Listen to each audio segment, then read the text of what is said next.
Então, nós que fazemos a obra de Deus, pastores, obreiros, levitas, todos que fazem a obra de Deus, têm que considerar a obra de Deus como algo muito importante, que não pode ser contraído sem nenhum tipo de reverência e nem espiritualidade.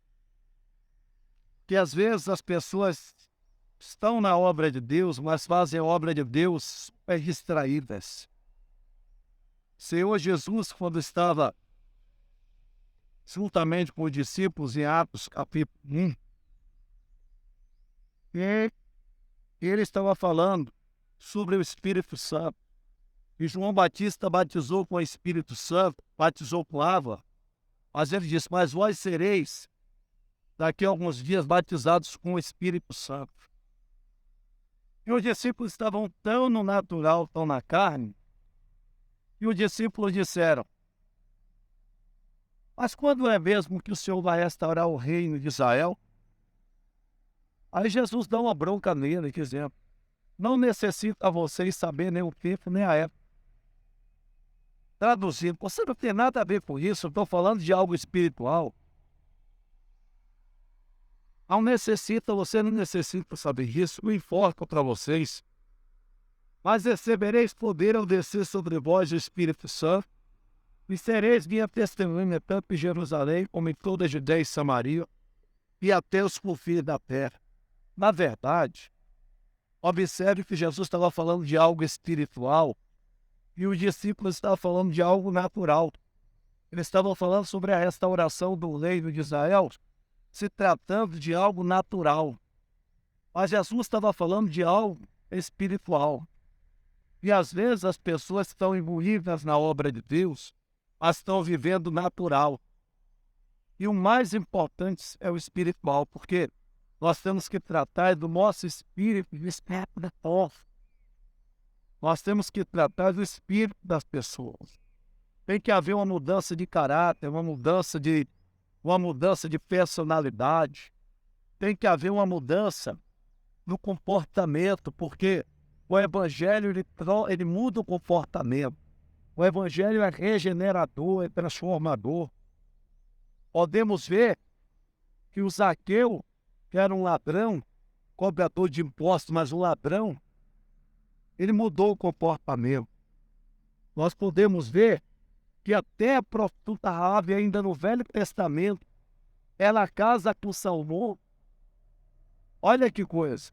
Tem um filho que vai casar com uma mulher que parecia que ia dar tudo errado com ela, porque ela era viúva Ruth, não é? O Boaz, e vai dar origem a uma família de reis, e faz parte da genealogia de Cristo Jesus em Mateus capítulo 1. Olha o que é que a palavra de Deus faz, o que é que Deus faz na vida da pessoa. Então, nós precisamos viver o espiritual. Esses últimos tempos, a maioria das pessoas tem vivido o natural e tem colhido o natural, porque se colhe o que se planta. Então, os pastores, os levitas, os obreiros, todas as pessoas, os membros da igreja precisam ouvir isso. Nós precisamos pregar nisso. O povo precisa ter esse entendimento. Para Deus mudar a vida deles, para Deus mudar o caráter deles, para Deus mudar a vida sentimental. As pessoas precisam entender que sexo fora do casamento é fornicação, é pecado. As pessoas precisam entender que não adianta as pessoas somente ir à igreja. Elas precisam ter um encontro com Deus. A mulher curvada da sinagoga era uma assídua frequentadora, mas a coluna dela era curvada. Às vezes a pessoa está dentro da igreja, mas por falta de profecia, e se não houver profecia, se não houver profecia, o povo se corrompe se não houver profecia, por falta de espiritualidade dos profetas. Aliás, do pastor, porque às vezes o pastor não é profeta na vida do povo. O pastor tem que pregar e Deus tem que falar no coração. Aí não há mudança na vida. Mas o que Deus quer fazer no nosso ministério, na nossa vida, é uma mudança. E através da nossa vida, fazer isso no grupo jovem, fazer isso na segunda-feira na reunião da dupla honra, na terça-feira na reunião do amor, na quarta-feira na reunião da família, na quinta-feira no tratamento da alma, fazer na sexta-feira, curando, libertando as pessoas. É isso que Deus quer fazer todos os dias, transformação. Agora depende de nós. Para isso que Deus nos levantou como profeta nessa nação aqui no estado da Bahia. Amém? Amém. Amém? Amém. Estamos na fé? Então, aplauda a Jesus.